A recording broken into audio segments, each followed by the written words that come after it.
May I say what a privilege it is to be here.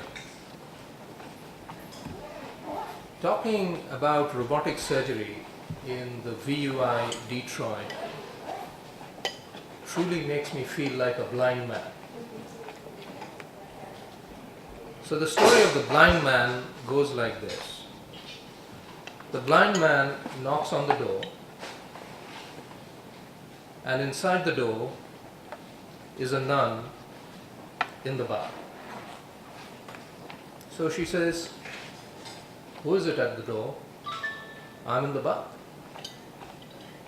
He says, "This is the blind man." So she says, "Come on in." So he comes in, puts the blind up on the window and says, "Nice body." So I feel a bit like that. I feel like the blind man who has come to Detroit to try and talk to the experts about robotic surgery. You have done 7,000 plus cases. We, on the other hand, have just about managed 2,500. 1,500 at the Guy's in the National Health Service, which is free at the point of delivery. The other 1,000 in the private sector in the London clinic, which is in Harley Street. So I feel, Dr. Menon, that I will get to 7,000 cases from my death. It won't be much before that. But perhaps there is something we have to contribute. Perhaps there is a tangential view of robotics that we have. Perhaps we can contribute to the future development of this specialty. And that's where I think my team and I come in. Are we all right?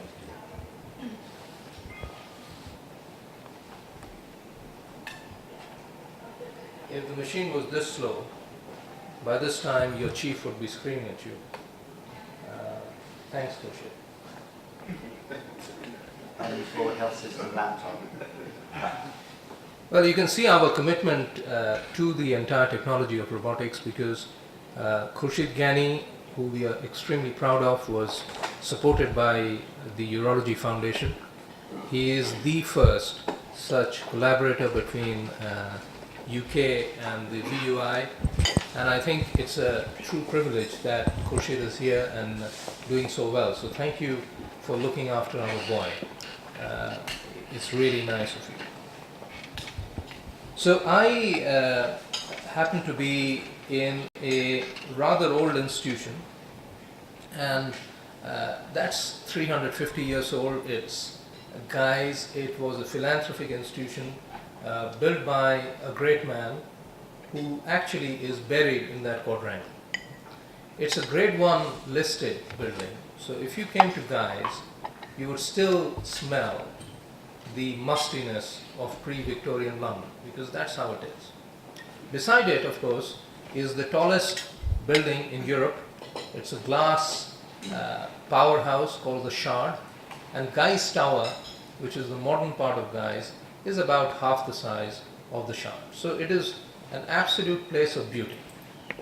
It is also UK's the surgical hospital, always has been. This is not something which has come overnight. All the great and the good used to be in Guy's, used to be linked to royalty, and used to do what they did in their times, earned a fabulous living. Although in Guy's itself, the patients they looked after were the dreadfully poor, who could not afford to go to St. Thomas's, which was right across the road, which was the hospital for the wealthy.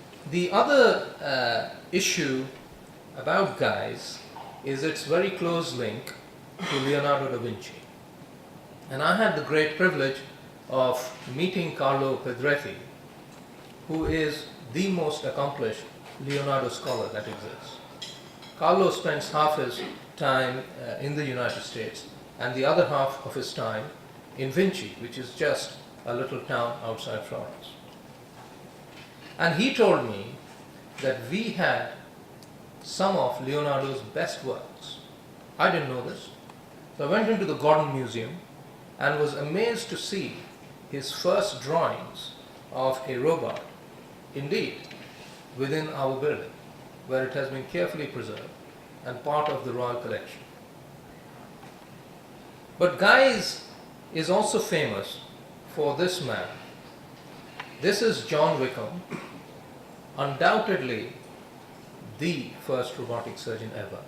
And we pulled out this video from the BBC archives from a program called Tomorrow's Work. And here you see the probot operating on a patient. He did 30 of these, where his research fellow, Senthil Nathan, would map out the prostate with a transurethral ultrasound, and then the robot would just vaporize the prostate. No need for a human being. Sadly, Wickham never got in his lifetime the recognition that he deserved. He never made it to a professorship. Everyone thought he was a lunatic. And my own theory, philosophically, Dr. Menon, is because he was about 13 years ahead of everyone else. So in 1979, he did the first laparoscopic urology case, 13 years before Ralph Klayman. He did the first robotic operation, 13 years before Mani Menon. So perhaps the 13 figure stuck with poor old John. He now has the recognition, but it's too late. I think when you talk about the science of robotics, the most important single publication in my mind is this. New England Journal of Medicine. Most of the paper, in fact, is on the web of the New England Journal. It talks about cost effectiveness ratios. We had such a nice debate yesterday evening about cost per quality of life. This is costing $2.5 billion in additional health care. Serious money. And even in the largest and wealthiest of countries, this is not to be trifled with. So some of us have been looking at the economics of robotics with the London School of Economics, thinking about where this is really going. Are we just making money for intuitive surgical? Or is there truly something behind it? And of course, does cheaper mean it's better? Does taking a knife to your patient mean that you're doing a better job? It is patient-driven. If it's your dad or if it's your brother, are they willing to have open surgery? And this led to a number of systematic analysis.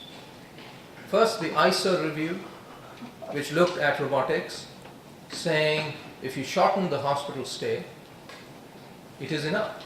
You will make a profit. And therefore the rush to get 95% of patients out that evening or 95% out the next day. Not possibly the best outcome measure. We then brought out our own analysis, which was published earlier this year, showing in fact that shorter hospital stay, which varies from country to country, alone is not enough. And finally, the paper has just gone into the Lancet, the NIHR UK Markov modeling, which was funded by the National Institute of Health in the United Kingdom, actually showing it is cost effective if you make it multidisciplinary, multi-center, and high volume. But guess what? Just like yesterday, we got pipped to the post. The Canadian Health Technology Assessment reported this last September. They were lying in parallel with us. The report came out 6 months before we could publish ours. And this shows three things. For robotics to be cost effective, it needs to be multidisciplinary. It needs to be high volume. And you need to have quality outcome measures which you record on prospective databases. One of the things, I just want to bring a different perspective into this. For the treatment of prostate cancer, robotic surgery is incredibly cost effective. We are making money for Intuitive. There's no question about that. We're not making money for ourselves. but it is incredibly cost effective because there's one factor that none of these studies have looked at. Not the New England Journal of Medicine and not this Canadian study. And that is, a patient with localized prostate cancer has three alternatives. Active surveillance with repeated biopsies and imaging and hormonal therapy, radiation therapy, which by and large in this country is IMRT, or surgery. And if we take people who otherwise would have chosen radiation therapy, and if minimally invasive surgery turns them towards having minimally invasive surgery, it is cost effective because in the United States, radiation therapy is $2 for $1 of robotic surgery. So Medicare compensates anywhere from $40,000 to $80,000 for IMRT. It will give $20,000 to $25,000 for robotic surgery. So that's the factor that is not there in the pure mathematical analysis, but it's real world. If you look at the growth of surgery, a number of these patients, if the choice was radiation surgery or open surgery, they would go with radiation therapy or open surgery, they go with radiation therapy. So Thank you. I mean, what this also shows is, unlike the USA where there is different levels of compensation, twice for IMRT, where I could see the radiation, if I had to retrain in the United States, I'd obviously with your advice become a radiation oncologist. It is perhaps a bit too late for me. But even in a country like mine, a small island, where everything is free at the point of delivery, unless you are a private patient, where you pay or your insurance pays, it is cost effective if you fulfill these criteria, which is, I think, has put the cost issue to rest. We are not just making money for a company, we are actually helping our patients. So I think this is now dead. We can move on. The right analyses have happened, the right quality of science has been presented, and the right things have been done. So I don't think this is an issue anymore. What is the next bit of science that we love as clinicians? Is there the correct evidence to support robotic surgery? And I'm not talking about cohort studies, I'm not talking about large volume centers, I'm talking about randomized control trials. And I remember Dr. Menon early on saying that he had tried to initiate a randomized control trial, but no one was willing to be randomized. So, I remember this very distinctly. In 2005, we were in the National Institute of Clinical Excellence. Myself and Lord Darzi, who is a robotic general surgeon and highly influential within British politics, were there. We were the only two invited surgeons. The others were health economists, social scientists, and everyone but not a surgeon. And Michael Rollins, Sir Michael Rollins, the head of NICE, said to us, "We want you two guys to organize a randomized control trial of robotic radical prostatectomy, because otherwise NICE will never be able to approve this kind of surgery."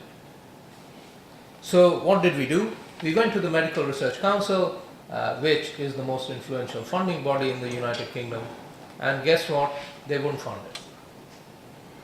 They said, go away, do pilots, come back to us, and the application was rejected at least 5 times. So by the time the Cancer Research UK now decided to fund it, the trial LOPRA standing for laparoscopic open and robotic assisted radical prostatectomy, 5 centers, was just too late. And the only thing they would fund primarily was a feasibility of randomization study. They said the phase 1 and phase 2 has to be a feasibility of randomization. If you can do that, then we will fund a phase 3. All we had to do was randomize 75 patients. We failed.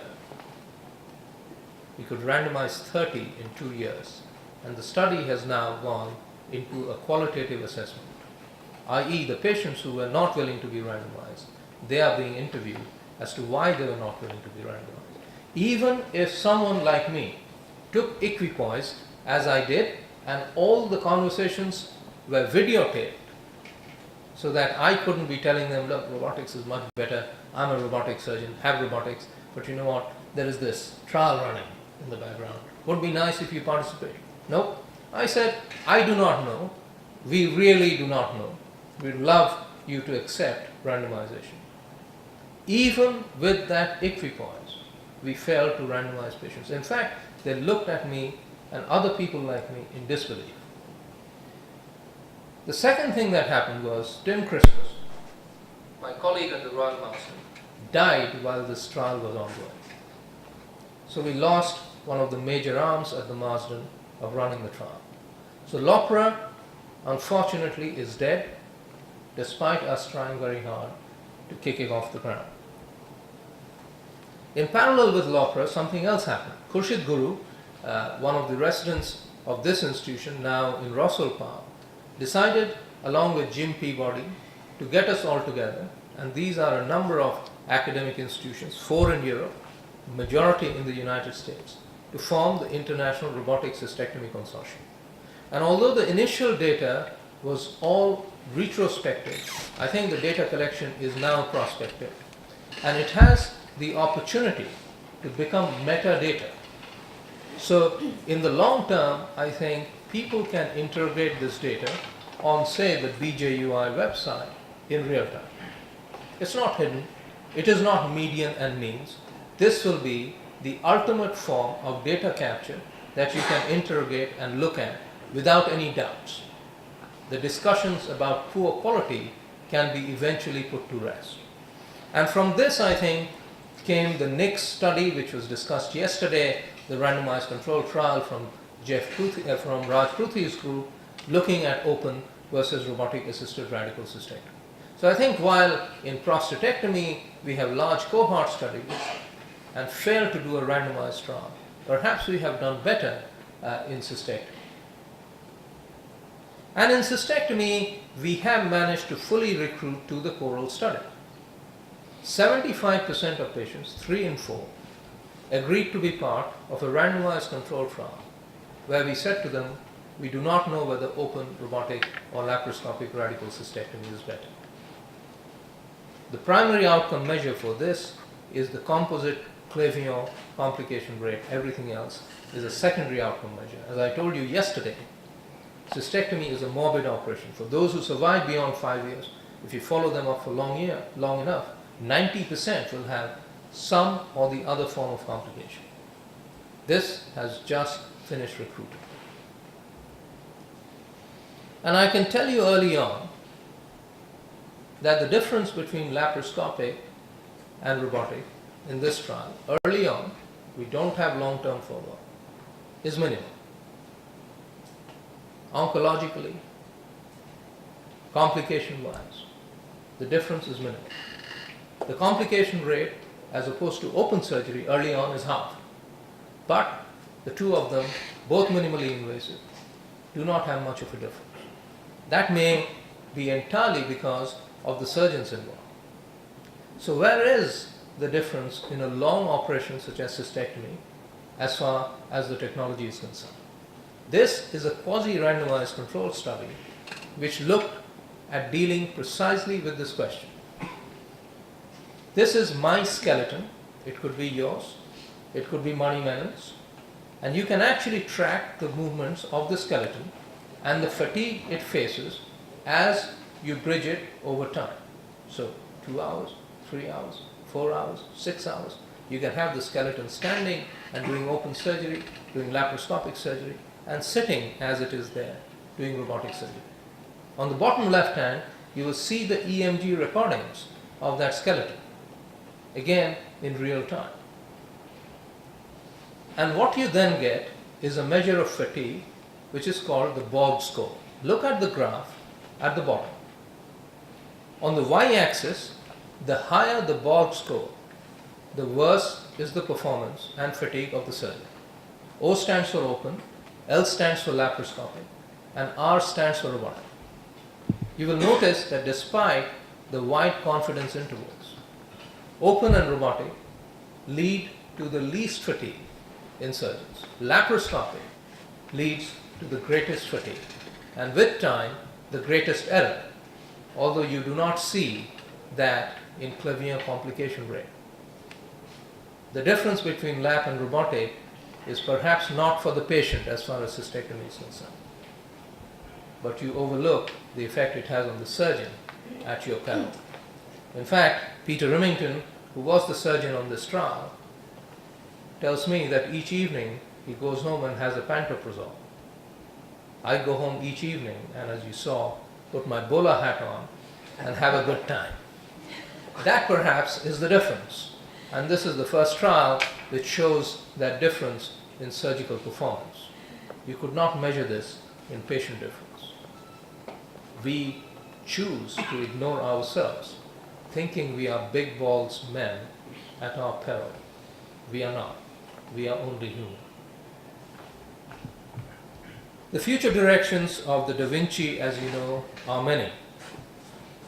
The technology is beautiful, and we should be proud of it, despite the existing monopoly. The monopoly is not going to last forever. At the AUA this year, it was evident that finally the Koreans have managed to rope in a major player. I struggled for many years trying to get Rolls-Royce and Mercedes involved in robotics, and they said, look, we sell many more cars than we would ever sell medical robots. What's the point? This is a waste of money for us. Hyundai have now invested heavily in Korean robotics, and in the next 5 years you will see Hyundai branded Korean robots, which will be as good, if not better or competitive to the Da Vinci. Now, because they are a multi-billion dollar company, they will not fear being sued as far as patent infringement is concerned. At this time, if you are a small company in the middle of nowhere and you bring out something new, however exciting, the thought of being sued and then being taken over just does not make it worth it. You need a big player behind any alternative system, however good that might be. And I think the scenario is going to change in the next 5 years. But leaving the scenario aside, Intuitive Surgical itself has a number of exciting developments. Image guiding fluorescence, Ash Tiwari showed these beautiful, beautiful slides where he can literally see fluorescent nerves. It's almost like operating with a microscope. This is technology that has gone from small animals in the lab to humans and is only likely to get better and better. The concept of someone like Jim Peabody perhaps mentoring someone in Guy's real time, not just talking to him but taking over while he's operating, is absolutely going to happen if we can sort out the ethics of it. But the technology already exists. In fact, we are about to launch into such a study with Peter Wickler in Sweden.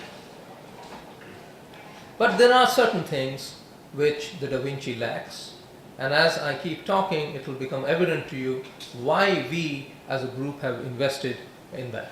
This is a Nano 17 probe. It's tiny, it can roll over tissues, and it can feel tissues that the Da Vinci can't feel.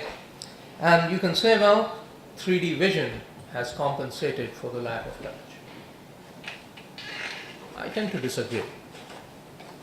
The good Lord did not give us our 5 senses because one of them needed to be taken out. Just because we don't have it doesn't mean we shouldn't have it. Imagine going home with your girlfriend or boyfriend. She's cooked the best pasta for you. You can smell it. You can see it. And just before you're about to eat it, she takes your hands and ties them behind your back. Maybe you love that sort of thing. But you now have to eat the pasta. Thank you, sir. You now have to eat the pasta with the hands tied behind the back. I would suggest to you that what we are doing now is perhaps a bit like that. Can this new piece of kit be utilized to give us back the sense of touch? Yes, it can. Currently, it is smaller than existing ports. Currently, it works on force sense fibers through a mechanism called the rolling indentation. You can also have an alternative to make it even smaller, and this will become evident as I keep speaking, by using an air cushion. Imagine a ball of air striking something and the air coming back to you and touching your fingers. You can feel it. Can we use the same technology? And yes, we certainly can, as we have done in the Center for Robotics Research, which works closely with us. This is something where if you have a linear gradient whereby the force in newtons against your finger is felt properly whichever angle the device touches the tissues in, then it is good. So if you look at the graph at the bottom right hand corner, if it is a curved line rather than that, then this device is validated. And that's precisely what we have shown in the lab. We then started using it in prostates. You'll see this is an anterior tumor of the prostate on the left hand side. See those little red areas in the background of blue. Those are the bits where the probe is feeling the tumor and telling me to be careful. Believe me, this is a tumor I did not feel with my fingers. So unfortunately, as much as I hate to accept it, the haptics probe, whether air cushion or RMI, is better than my finger at feeling a tumor during minimally invasive surgery. I thought this is impossible, but it is absolutely true, provided the tumor is at a depth of 8 millimeters or less. If it is deeper than that, then my finger is better than this indentation probe. The other thing that we were interested in and frustrated about was the problem of having the MRI scan of the patient but not being able to project it into the console. So Steve Thompson, my PhD student, started working on this in the lab. You will notice this is a pelvis, this is not a patient, and he started using tracking devices which you can track real time with a high-speed camera to see if that MRI could then be translated into the patient. The problem is the prostate is moving. You can't then have an MRI which is moving with the prostate, because by the time you have cut something around the bundle, the prostate has moved to one side. How can we compensate for this natural movement during surgery? The way you can compensate is by tracking fixed points. And the fixed point that exists is the bony pelvis. So you will see this is Steve in real time in theaters. That is not gibberish. He's writing in the initial days a Linux program while I'm operating, tracking the bone so that the computer knows that the bone is fixed while the prostate is moving. And we then published the initial results in the Platinum Journal. And this was one of those early images where he was able to map this, virtually being able to see the nerve bundles, being able to see the tumor, however slow it might be, just for 3, 4, or 5 minutes at the critical juncture, whereby you could do a finer job and taking down margins to almost 2% or less. The final thing which frustrated us with the intuitive system, and again this is being integrated into a new system that we are working on, was the flexibility of the robotic arms. This was Han-Chon Kuo, who did a joint PhD between myself and the Center for Robotics Research and Hopkins. And you will notice that the key to flexible robotics is not the ring and pulley system that we currently have with Intuit. The key is this point called the Z theta. So if you imagine this to be a human arm, the Z theta is somewhere here. So just having flexible wrists is not enough. You need to have flexible shoulders and you need to have flexible elbows, along with flexible wrists and fingers. Is this possible? Yes, it is. The problem is, if you then test it in real time, the distance between the arms becomes 74 millimeters, and the machine, the computer, cannot compensate for that distance. The distance needs to be less than 40 millimeters. Very, very difficult to achieve with current flexible devices. So we came up with a prototype model, and this is in fact now in the lab being integrated into our new system called the CAD model, whereby you can have a flexible shoulder just like you see on the left hand side, the Z theta point. You can have a flexible elbow and a flexible wrist at the same time without compensating for that distance. So at the tip you still have a distance of 40 millimeters or less. Intuitive tried the same thing. This is the Vespa system, which all of you are familiar with. Do you have it here, the Vespa? Well, I'm looking forward to one of the talks, which is putting the Intuitive through a gel port. The problem with the Vespa system is if you put it through a gel port or any other device, it has the Z theta point right. So the shoulder and the elbow is good. The problem is it has lost its wrists. There is no wrist.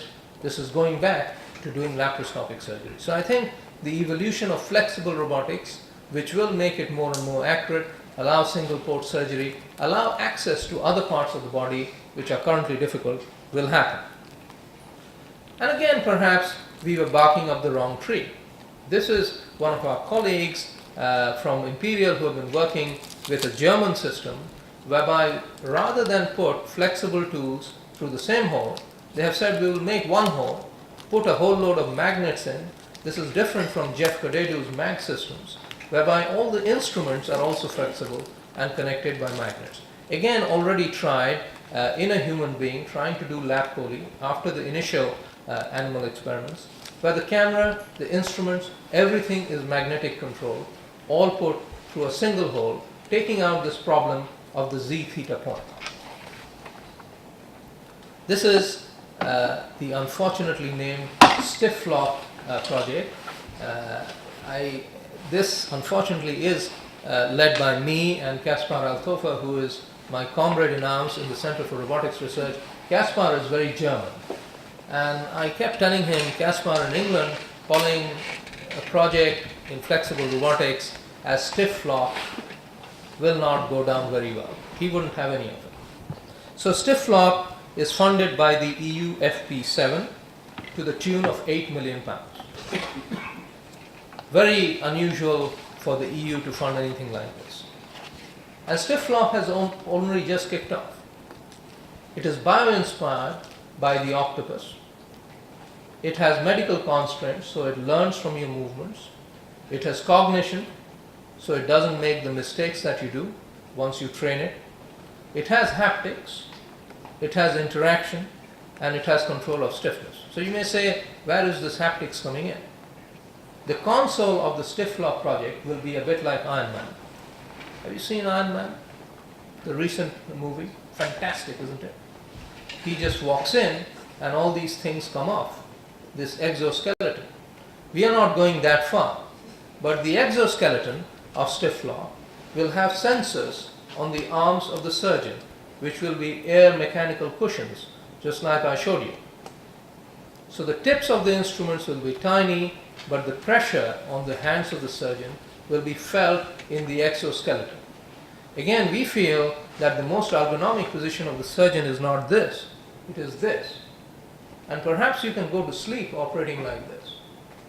Who knows? But this will be the ultimate position of a surgeon operating with the stiff flop flexible robotic system. Let me tell you what really excites me. In parallel with the stiff flop system, the haptics, the image guidance, we feel that probably the future in 10 years' time is not necessarily taking out the entire prostate in some patients. I sit within the Medical Research Council Center, which is one of 5 in the country. We are heavily funded and have got some of the best scientists in the world working with us. And one of our strengths is in complement biology. At the turn of the millennium, complement was mainly looked at as a defense mechanism. So if you got an infection or you got a tumor, the complement system kicked in. In 2011-2012, the complement system is probably going to become the most potent therapeutic modality that exists. The reason that is the case is because of my senior lecturer Claudia Kemper, who has been studying complement, in particular CD46, the complement regulator, in various tumors and in particular prostate cancer. It links in with a pathway called the Notch. It also links in with other biomarker pathways such as siRNA, and this we feel will be one of the components of any smart bomb that you can design for prostate cancer therapeutics in future. The other part of the complement pathway, once it has killed the tumor, is what do you do with the remaining tumor cells? How do you make sure that they do not then become immunogenic to the body? You do it by using interleukin-15. This is a FACS analysis. This is not a FACS machine, but a FACS, or a fluorescent activated cell sorting, whereby you have mixed peripheral blood cells with interleukin-15 or other cytokines and prostate cancer cells, and you're looking at the cells under a FACS machine. And it shows that in that cocktail of smart bombs, interleukin-15 is pretty potent. And finally, how do you make sure that this potent cocktail, once injected into the prostate, doesn't go all over the place and cause collateral damage? You do that by attaching it to a tail. This is a myrocystol tail or a super tail, which allows the substance to stay on the endothelium of the subject. It has already been studied in transplant rejection, and in majority of patients can dramatically reduce transplant rejection by a complement-mediated immune system. And in order to get it into the prostate, this is where Ukimura from Keck comes in. Ukimura has been working with Dr. Gill, who most of you know very well, designing a robotic system of MRI ultrasound fusion with a difference. The difference is this: if you put a needle into the prostate with this robot, it remembers in 6 months' time where that needle has been to an error of 1 millimeter. There is no such other system currently in the world. And the plan is, over the next few years, to try and inject with flexible robotics, using this system, a smart bomb into the prostates, initially in animals and then in humans in a phase 1 study. What are my final few thoughts? As you quite rightly said, whatever science we do, technology, basic science, translational research or otherwise, if you're not visible in Google, you're not visible at all. Most of our patients know more about us through Google, and we have to make sure that we are visible within Google with our science. So we are trying very hard to do that, Dr. Menon, and thank you for finding those embarrassing images of myself as a lady and Chris Sairam pretending to be me, and then my secretary Katie Hyde pretending to be me. But that's where Google is. But the best bit of science for me came during our Christmas party last year. So after a hard year's work, you all turn up to this Christmas party, and I'm really looking forward to my gift. And Roger Kirby, my partner and someone I really look up to, gives me this. It says Prokar, fast food for robodogs. So I thought he had pulled a fast one on me. I opened it. It truly was the astronaut's ice cream. I tasted it, and if you haven't tried, buy it. It is fabulous. It does taste like dried ice cream. It melts in the mouth, and I thought, screw the science. I mean, look, if someone can make ice cream that you can have in space, then forget about what we are doing on Earth. This just is the best bit of science that I have come across as far as robotics is concerned. There is another bit of science which is much more important than anything I've told you. London is hosting the Olympics. If you're not going to be there, you're going to miss something big. This will be the best Olympics ever. If any of you bothered to see the Queen's Jubilee, the way it was celebrated, I can tell you we are more than ready for you. So come, forget about the science, and come and enjoy the Olympics in London with us. Thank you very much indeed.